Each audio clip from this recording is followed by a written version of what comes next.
Headlines प्रायोजक राजयोग paints, खुशियां आपकी, रंग हमारे। म्हाडाच्या 4082 घरांसाठी आज सोडत अनेकांचे गृहस्वप्न पूर्ण होणार। दुपारी 2 वाजता मुख्यमंत्र्यांच्या उपस्थितीत सोडतीला होणार सुरुवात। विश्रांती घेतलेला पाऊस ऑगस्टच्या अखेरीस बरसण्याची शक्यता। 19 ऑगस्ट नंतर मान्सून पुन्हा सक्रिय होणार, हवामान विभागाचा अंदाज।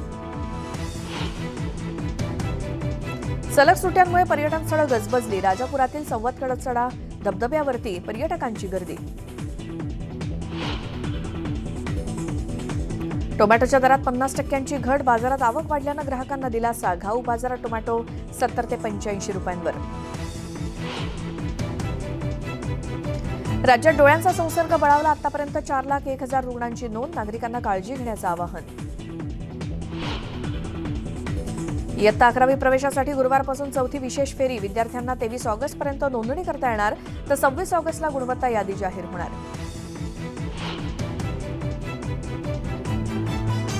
आगामी निवडणुकांसाठी मनसेची तयारी। राज ठाकरेंनी बोलावली मनसे नेत्यांची बैठक। पदाधिकाऱ्यांना काय मार्गदर्शन करणार याकडे लक्ष।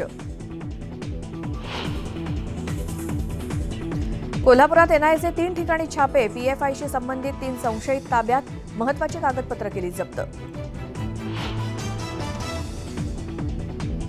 पुणे बेळगाव दरम्यान विमानसेवा येत्या ऑक्टोबरपासून सुरू होणार। पुणे बेळगाव आणि परिसरातील अर्थचक्राला मिळणार गती।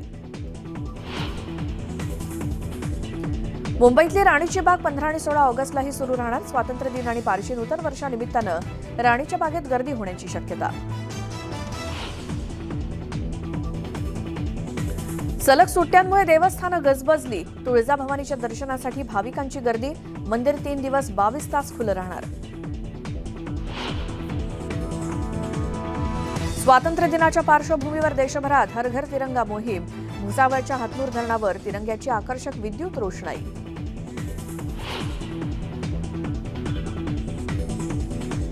राष्ट्रपती द्रौपदी मुर्मू स्वातंत्र्य दिनाच्या पूर्वसंध्येला संबोधित करणार। सायंकाळी 7 वाजता देशाला संबोधणार। भारत आणि चीनमध्ये आज बैठकीची 19वी फेरी। कॉर्प्स कमांडर स्तरावरती चर्चा होणार। सीमेवरील तणाव कमी करण्याचा प्रयत्न। आणि भारतानं मालिका 3-2 गमावली। निर्णायक सामन्यात विंडीजनं 8 विकेट्सनं बाजी मारली।